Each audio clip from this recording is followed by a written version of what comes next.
గారు మరి ఇన్ని వివాదాస్పదమైనటువంటి వ్యాఖ్యలు ఇప్పుడున్నటువంటి గవర్నమెంట్ని ఏదైతే హస్తం పార్టీకి సంబంధించినటువంటి రేవంత్ రెడ్డి ప్రభుత్వాన్ని చుట్టుముడతా ఉన్నాయి. ముఖ్యంగా చూసుకుంటే అంటే తిరుపతి రెడ్డి గారు యొక్క టూర్లో మరి ఎందుకో గౌరవార్థంగా లాంఛనప్రాయంగా ఆయన్ని ఒక అంటే మార్చితో తీసుకెళ్ళినట్టుగా పిల్లలందరినీ పెట్టి మేళతాళాలతో తీసుకెళ్ళడం వెనకాల కలెక్టర్ ప్రతీక్ జైన్ ఉత్సాహం ఏంటి? నిజంగా మరి రేవంత్ రెడ్డి తర్వాత షాడో సీఎం తిరుపతి రెడ్డి అని అంటున్నారు. దీని వెనకాల ఉన్నటువంటి కారణాలు ఏంటి అసలు? పాయింట్ టు పాయింట్ చెప్తాను. పాయింట్ టు పాయింట్ చెప్పండి.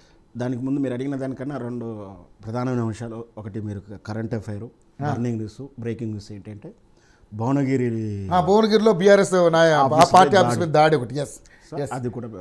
అది కూడా మనం కలిపి మాట్లాడుకుందాం. దానికన్నా ముందు అదే యాదాద్రి జిల్లాకు చెందిన జిఆర్టీవీ జర్నలిస్ట్ని అవును ఆయన కూడా ఇబ్బంది పెట్టి అరెస్ట్ చేయడాన్ని తెలంగాణ ఆన్లైన్ జర్నలిస్ట్ స్టేట్ సెక్రటరీగా నేను ఖండిస్తున్నాను.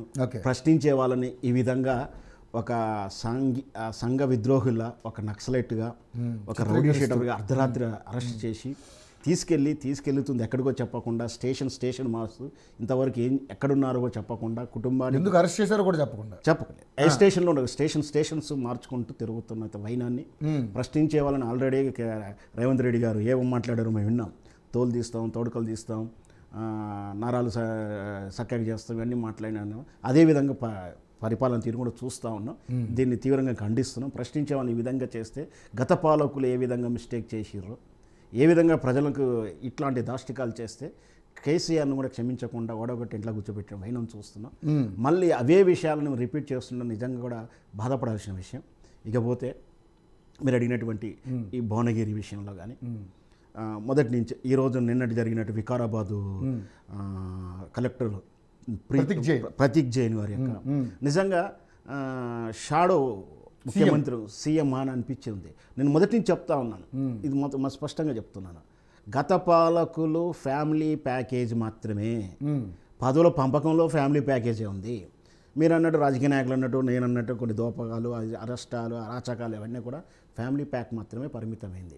ఈ రేవంత్ రెడ్డి పాలనలో జంబో ఫ్యామిలీ ప్యాక్ అంటే పెళ్ళము, పిల్లలు, మనవడు, మనవరాలు, పెదనాయన, పెద్దకొడుకు, సర్దకుడు, ఇయంపుడు, బావ, బామ్మర్దులు, అన్నలు, తమ్ముళ్ళు, తొడబుట్టిన జంబో ప్యాక్ దోపిడీ జరుగుతుంది, అరాచకం జరుగుతుంది.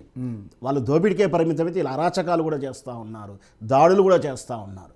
ఇది తీవ్రంగా ఖండించాలి. గత ఫ్యామిలీ ఓన్లీ ఫ్యామిలీ ప్యాకే. వాళ్ళు వాళ్ళ కుటుంబం, వాళ్ళ నా తమ్ముడు, తోబుట్టువో ఏదో తోడల్లుడు ఏదో చేస్తారు, ఐదుగురు, నలుగురు, ఐదుగురు, అందరికీ తెలిసిన విషయం. జస్ట్ ఫ్యామిలీ ప్యాక్ అని ఆ రోజు కూడా మనం విమర్శించాం. ముఖ్యంగా మాలాంటి జర్నలిస్ట్ కూడా ప్రతిసారి కూడా దాన్ని లేవనెత్తిన విషయంలో ఖండించలేదుగా, మేము లేవనెత్తాం ఎక్కువగా. సో ఇప్పుడు ఇది మాత్రం అంతకన్నా దారుణం, దాష్టికం, ఫుల్ జంబో ఫ్యామిలీ ప్యాక్ అయిపోయింది.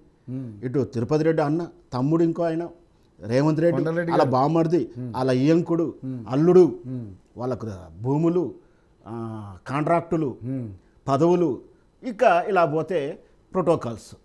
ఇది నిజంగా సిగ్గుపడాల్సిన అది. ఇప్పుడు తిరుపతి రెడ్డి గారు అనే వ్యక్తి కొడంగల్ ఇన్ఛార్జి బహుశా ఉంటే రేవంత్ రెడ్డి గారి కాంగ్రెస్ పార్టీ తరఫున ఇన్ఛార్జి ఉన్నాడో ఆ పోస్ట్ ఉందో లేదో కూడా నాకు తెలియదు. అంతకుమించి ఆ పోస్టుకు ఉండే అవకాశం లేదు. అధికారికంగా అయితే నాకు సమాచారం దొరుకుతుంది. నేను అడుగుతా ఉంటా కూడా, ఎవరు కొడంగల్ కాంగ్రెస్ నియోజకవర్గ ఇన్ఛార్జ్ అని కూడా లేదు. జస్ట్ షాడో ముఖ్యమంత్రిగా ఆయన పిఏగానో, ఆయన రిప్రజెంట్గానో, ఆయన అకౌంటెంట్గానో, ఆయన బినామీ అకౌంటెంట్గా వ్యవహరిస్తున్నాడేమో కానీ ఇంతవరకు ఏది లేదు. అయితే ఒక ముఖ్యమంత్రి కానీ ముఖ్యమంత్రి తరపున కుటుంబం నుంచి ఎవరైనా వస్తున్నప్పుడు ఆ పార్టీ తాలూకు వ్యక్తులు, ఆయన తాలూకు అభిమానులు అత్యుత్సాహం చేయడం అనేది సహజం.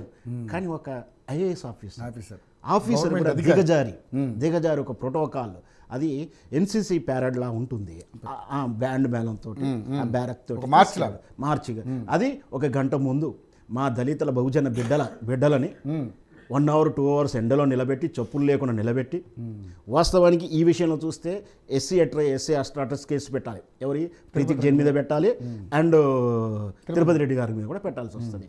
అలాగే మైనర్స్ పిల్లలు ఫోక్సో చట్టం కూడా పెట్టాలి వాళ్ళ మీద.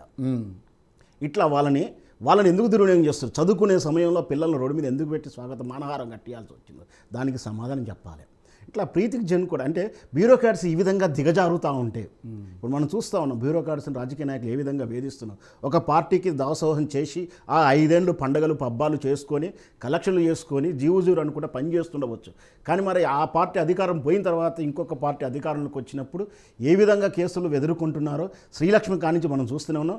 నిన్నటి ఫోన్ ట్యాపింగ్ కేసులో ఐఏఎస్ ఆఫీసర్ ఐపీఎస్ ఆఫీసర్లు పెద్ద పెద్ద ఆఫీసర్లు కూడా జైలు చరిత్ర లేని వాళ్ళు కూడా ఎంతోమందిని జైలుకు పంపించిన వాళ్ళు ఈరోజు చెప్పకూడదు తింటూ ఉన్నారు. విదేశాలు పారిపోయిన చరిత్ర చూస్తూ ఉన్నాం. ఇట్లా వాళ్ళు ఇట్లా చేస్తూ ఉంటే బ్యూరోక్రాట్స్ కూడా మనం సిగ్గుపడాల్సిన అవసరం. వాళ్ళ మీద క్రమశిక్షణ చర్య ఇంతవరకు తీసుకోలేదు, ఖచ్చితంగా తీసుకోవాలని ఒక డిమాండ్.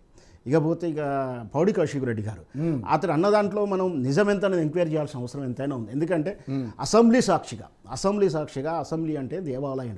నేను ముఖ్యమంత్రిగా ఉన్నంత కాలం ఈ రాష్ట్రంలో ధరలు పెరగవు, బెనిఫిట్ షోలు ఉండవన్నాడు. మరి ఇప్పుడు పెరిగినాయి అంటే ఆయన ముఖ్యమంత్రిగా లేడనట్టేనా? బెనిఫిట్ షోలు ఎక్కడ ఉన్నాయి? బెనిఫిట్ షో మీన్స్ మరి పేరు మార్చకున్నా పేరు చెప్పకున్నా ఒంటిగంట నుంచి బెనిఫిట్ షోలు వేసారని మీరు అనుకుంటున్నారా? నిన్న గేమ్ చేంజర్ నేను చెప్తాను. 1 o'clock ఉన్నది ప్రీమియర్ షో అవుతుందా, బెనిఫిట్ షో అవుతుందా? 1 o'clock పడలేదు కదా, 14 గంటలకు లేదు. ఆన్లైన్ బుకింగ్ ఉంది నాకు తెలుసు. అన్అఫీషియల్గా చాలా దగ్గర కూడా నిర్వహించడం జరిగింది. అన్అఫీషియల్గా జరిగింది. అఫీషియల్గా వెబ్సైట్లో మై బుక్ మై సైట్ దాంట్లో కూడా 1 గంట నుంచి షోలు ఉన్నాయి. కాకపోతే ముందు రోజు 8 గంటలకు ఉండాల్సింది తెల్లారి 12 డేట్ తర్వాత ఉన్నాయి అంతే. పేరు మార్చుకున్నారు, పేరు ఏ పేరు అయితేనేమి ఇచ్చుకున్నారు. దాని టికెట్ కూడా 850 రూపాయలు. నాకు తెలుసు అది అఫీషియల్గా నాకు వచ్చిన మెసేజ్. ఎందుకంటే మేము సినిమా రివ్యూలు ఇస్తుంటాం కాబట్టి అన్న 1 గంటకు ఉంది నీకు టికెట్ ఏమైనా కావాలని నన్ను అడిగారు. నేను చూడదలుచుకోలేదని చెప్పాను. వేరే విషయం నాకు హెల్తీగా ఫీవరిష్గా ఉంది, నేను రానని చెప్పాను. ఇట్లా అందుకనే పాడి కౌశిక్ రెడ్డి గారు మరి రేవంత్ రెడ్డి గారు ఆ విధంగా అన్నప్పుడు మరి ఆయన అధికారం ఉన్నట్టు భావించారు, అధికారం లేనట్టు కుర్చీలు ఉన్నది కూర్చొని చెప్పి ఆయన ఇప్పుడు విమర్శించడానికి ఒక అర్థం ఉండాలి కదా. ఒక పొలిటికల్ అనలిస్ట్గా మీరు చెప్పండి, 500 కోట్ల రూపాయలు తీసుకుంటారు, 500 కోట్లు ఇస్తారు. నేనది కూడా ఇప్పుడు పాడి కౌశిక్ రెడ్డి అంటే నిజామాబాద్ తేలాడి పాడి కౌశిక్ రెడ్డి గారు చేసే విమర్శలకు కూడా ఒక శాటిట్యూడ్ ఉంటుందని ఎంక్వైరీ చేయాలి. అదే ఏదైతే ఇప్పుడు ఆరోపణలు చేస్తున్నటువంటి విషయంలో ఏ విధంగా వెళ్ళింది, మనకి ఇప్పుడు ఐక్య ఫర్నిచర్ షోరూమ్ నుంచి కానీ బాంటియా షోరూమ్ నుంచి కానీ నాంపల్లి ఫర్నిచర్ షోరూమ్ నుంచి సోఫాలు ఏమైనా ఎన్ని వెళ్ళినాయి, ఏ భవన్కి వెళ్ళినాయి, ఏ పార్టీకి వెళ్ళినాయి, ఏ పార్టీ కార్యకర్తలకు వెళ్ళిందో కూడా సోఫాలు అంటే పుష్పలో సోఫాలో పాడికేశ్వరుడు ఏ ఆధారాలు ఉన్నాయని చెప్పాడు. ఈ విశ్లేషకుడు అనిపించుకున్నారు సార్ మీరు నిజంగా. అంతే కదా, మరి అవి కూడా ఎంక్వైరీ చేయాలి. వెళ్ళకుంటే వెళ్ళలేదా, అసలు ఎన్ని సోఫాలు అమ్ముడు పోయినాయి, అవి ఎక్కడికి చేరినాయి, ఏ భవన్కి చేరినాయి, అవి వ్యక్తికి జరిగిందా, రాజకీయ నాయకులు చేరినాయి, ఫర్నిచర్ ఎన్నిటికి అమ్ముడు పోయినాయి, సోఫాలు సెట్లు అని కూడా తెలవాల్సింది. ఎందుకంటే ఇంత పెద్ద మార్పు నిర్ణయం జరిగినప్పుడు ఏం జరిగిందో అనుమానం ఉంటుంది. పాడికేశ్వరుడు అలవోకగా చేసిన కాదు, 2 సార్లు 3 సార్లు అసెంబ్లీ సాక్షి చెప్పింది అలోకంగా నెట్ అవుతుంది. ఆయన హిందీలో తెలుగులో కలిపి ఇంగ్లీష్లో కలిపి 3 లాంగ్వేజ్లు చెప్పాడు. నేను అంటిల్ ఆయన కాదు, ఇప్పుడు మామూలుగా పాడి కౌశిక్ రెడ్డి గారు చేసినటువంటి ఆరోపణలలో దాన్ని ఇంత రకంగా మన భూతత్వం చూడాల్సిన అవసరం ఉందంటారు. 500 కోట్లు అన్నప్పుడు చూడాలి కదా, ఇంట్రెస్ట్ ఉండాలి. లేదంటే ఆయన శిక్షిద్దాం. 500 కోట్లు ఆయనకు సంబంధించి 1000 కోట్లు అని అంటాడు ఆయన. అదే కదా, ఇప్పుడు రేవంత్ రెడ్డి సబ్సిడీని నిరపాలంటే 500 కోట్లు ఆయన అబద్ధం నిరూపించాలి కదా. మరి ఇప్పుడు రేవంత్ రెడ్డి గారు నేను అలా చేయలేదు, ప్రజా సంరక్షణ కోసం ఈ ప్రజల సంక్షేమం కోసం చేశాను, నేను ₹1 తీసుకోలేదని చెప్పండి, నిరూపించండి. అయితే పాడికేశ్వరుడు ఎన్ని కేసులు పెట్టారో చూశాం కదా. ఇది కూడా ఎందుకు కేసు పెడతలేరు? కేసు పెడితే ఎంక్వైరీ అయితే నిజాలు బయటకు వస్తాయని భయపడుతున్నారా? ఇదొకటి.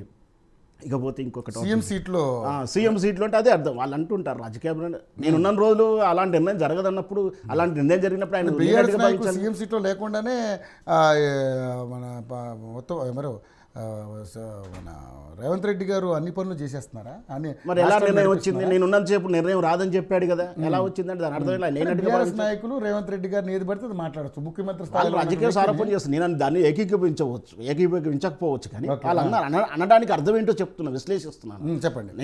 ఆయన ఏమన్నాడు? నేను సీట్లో ఉన్న రోజు, నేను ముఖ్యమంత్రి ఉన్న రోజులు బెనిఫిషియల్ ధరలు పెంచడం అనేది ఉండదు అన్నాడు.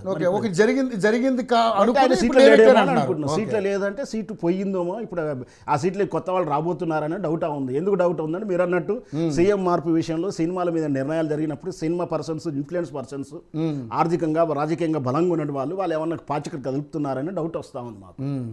ఇప్పుడు ఎందుకైతే వాళ్ళు ఆర్థికంగాను రాజకీయంగా ఉన్నాడు పలుపడిలో ఉన్నారు కాబట్టి వాళ్ళకి అనుకూలమైన నిర్ణయాలు ఇవ్వలేదు, వాళ్ళు ఇబ్బంది పెట్టినప్పుడు వాళ్ళు ఏమైనా చేస్తున్నారా ఈ విషయాన్ని మనం ఎంక్వైరీ చేయాల్సి ఉంది. ఎందుకైనా కంపల్సరీ రేవంత్ రెడ్డి సచ్చిలో దేశం కోసం ప్రజల కోసం పనిచేశాడో నిరూపించాల్సిన అవసరం కూడా ఉందని నేనే డిమాండ్ చేస్తూ ఉన్నాను. ఇకపోతే నిన్న ఈ రోజు జరిగినటువంటి భువనగిరిలో దాడి, నిన్న అల్లు అర్జున్ మీద దాడి దీని వెనక రేవంత్ రెడ్డి కుట్ర చేశాడని అనుమానంగా ఉంది. ఎందుకంటే ఆయన దగ్గర తాలూకు సాక్ష్యం కూడా నేను చూపిస్తాను. కానీ నిన్న జరిగినటువంటి దాడికి వాళ్ళకు సంబంధం లేదని చెప్పి కూడా క్లియర్గా మాట్లాడేది బీజేపీ మీద ఆఫీస్ మీద. నేను అదే చెప్తా, లేదు దీని వెనక రేవంత్ రెడ్డి ఉన్నాడు, డైరెక్ట్ ఆయన ప్లాన్ చేశాడని కూడా చెప్పడానికి ఆధారం ఉంది, నేను చూపిస్తాను. ఒక రాజకీయ విశ్లేషకుడిగా మీ దగ్గర ఆధారాలతోనే మాట్లాడుతున్నారు. నేను ఆధారం లేదు ఏది మాట్లాడాను. ఓకే, ఆధారాలు ఉంటాయి, నిరూపణకు దగ్గరగా ఉన్నప్పుడే మాట్లాడతాను. ఓకే, రైట్, చూపిస్తాను. ఇక ఒక్కటి రిషి ప్లే చేస్తే రైట్. మరి నిజంగా ఈయన కుందా లేదా, ఈ దాడుల వెనక ఈయన కుట్ర చేయగలుగుతాడా లేదా క్లారిటీ వస్తుంది. ఏంటి వీడియో ఉందా మీ దగ్గర? ఆడు మీరు అది చూడండి, తర్వాత ఈలోపు మన ఇప్పుడే వస్తున్నారు సామీల్ గారితో మాట్లాడిన తర్వాత మీ దగ్గరికి వస్తాను నేను. ఓకే, రైట్ సామీల్ గారు, రైట్. ఇప్పుడు నిజంగానే అంటే రాజకీయ విశ్లేషకుడిగా నా దగ్గర ఆధారాలు ఏందని నేనేం మాట్లాడాను, సరే ఆయన ఒపీనియన్ చెప్పాను. ఇప్పుడు మీరు ఈ రకంగా అంటే ఇటువంటి ఉచ్చులో అంటే ఇప్పుడు అంటే మామూలుగా ఉన్నటువంటి ఏదైతే విపక్షాలు మీ మీద బురదలడం కామనే, కానీ రకరకాల ఇష్యూస్ మీ మీదకి వస్తున్నప్పుడు మీ కనీసం ముఖ్యమంత్రి గారు ఒక మాట కూడా అన్నట్టుగా పొలిటికల్ సర్కిల్స్లో ఒక వార్త అయితే వినపడతా ఉంది. నా మీద విపరీతమైనటువంటి ఎలిగేషన్ చేస్తున్నటువంటి బీఆర్ఎస్ నాయకులే కావచ్చు, బీజేపీ నాయకులు కావచ్చు, కనీసం నా సహచర మంత్రులు ఎవరు కూడా విమర్శించట్లేదు, వాళ్ళని నివారించే ప్రయత్నం కూడా చేయట్లేదని మంత్రుల మీద కూడా కొంచెం ఫైర్ అయినట్టుగా కనపడతా ఉంది. అది మీటింగ్లో ఎప్పుడో మాట్లాడినారని చెప్తున్నా ఉన్నారు. సో నిజంగా మీరు వచ్చినటువంటి ఆరోపణలన్నింటి మీద ఏం చెప్తారు, ఏమనుకుంటున్నారు, మీ ఒపీనియన్ ఏంటి? సార్, ముందుగా టీవీ ప్రేక్షకులకు మీకు అందరికి కూడా చాలా అడ్వాన్స్గా ప్రజలందరికి కూడా సంక్రాంతి శుభాకాంక్షలు తెలియజేస్తున్నా. ఓకే, అయితే సార్ ఈరోజు జరిగినటువంటి చర్చలో భాగంగా అదొకసారి వీడియో చూద్దాం. చెప్పండి, చూపించండి, ఏంటిది మీరన్న మీ ఆరోపణకి ఆధారం చూపించండి.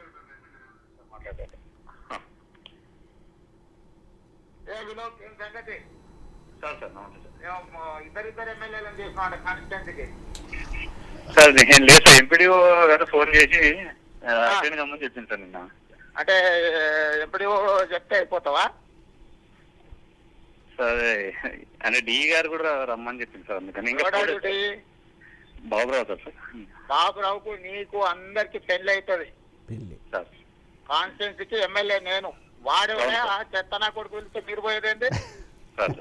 పిల్లలాట ఆడుతురా? లేదు సార్, ఈపులు విమానం మొత్తం అవుతాయి, అందరిని ఆడిని శ్రీరంగడానికి వస్తుంది, కొడంగల్ని ఉన్న ఆడికి వచ్చి ఇంట్లోంచి వాడిని నిన్ను అందరిని బట్టలు తీసుకొట్టిస్తా కార్యకర్తలు పెట్టి. అంటే ఆయన మాట చెల్లకుండా కార్యకర్తల రూపంలో గుండాలను రౌడీలు పెట్టి కొట్టిస్తా అని బరాబరు చెప్తా ఉన్నాను. ఏ సందర్భంలో మాట్లాడిన ఇది ఆయన ఎమ్మెల్యేగా ఉన్నప్పుడు ఫస్ట్ టర్మ్ 2014 టర్మ్లో ఎందుకు సార్ ఎప్పటిదైతే ఆయన తత్వం అదే కదా, ఆయన తత్వం అదే కదా. అప్పుడెప్పుడు ఎలక్షన్ల ముందు కేసీఆర్ గారు దళితులు మోకాలకి ముడి పెడతారు. రైట్ ఆయన తత్వమే. నేనేం చేస్తానో స్పష్టంగా చెప్పినప్పుడు దాని ఆదాయం ఎందుకు అనుకుంటే సోనియా గాంధీ గారిని టీడీపీ పార్టీలో అది కూడా అదే కదా లెక్క. అదే కదా మేము కూడా అనేది దట్ ఈస్ నాట్ కరెక్ట్. ఆయన స్పష్టంగా కార్యకర్త అదే చెప్తాను. రాజకీయ విమర్శలు నేను చెప్తా. రైట్, రాజకీయ ఉద్యమానికి ముందు దళిత ముఖ్యమంత్రి అన్నది ఈ రోజు కూడా హింసిస్తూనే ఉన్నారుగా బీఆర్ఎస్ పార్టీని. వీళ్ళు కూడా రాజకీయ విమర్శలు చేస్తూనే ఉన్నారుగా. అప్పుడు విధానం వేరు, ఇప్పుడు విధానం వేరు. ఆ రోజు ఎలక్షన్ హామీ కాదు, ఇది కూడా హెచ్చరికకు హామీకి రెండు ఒకటి కావాలి. స్పష్టంగా హెచ్చరిస్తున్నాడు, మిమ్మల్ని కార్యకర్తలు పెట్టి కొట్టిస్తాను. ఆ తత్వం ఇంకా వదులుకోలేదు. ఆయన ఎమ్మెల్యేగా ఉన్న తత్వాన్ని ముఖ్యమంత్రి అయిన తర్వాత కూడా వదులుకోలేదు. అట్లనే కొట్టించాడు నాకు అనుమానం ఉంది. ఇది నేను చెప్పి. Okay, right. దాని మీద మీ ఒపీనియన్ ఏం చెప్పండి. సరే, ఇప్పుడు సరే నేను చర్చ వేరేలాగా మొదలు పెడదాం అనుకున్నాను. క్లారిటీ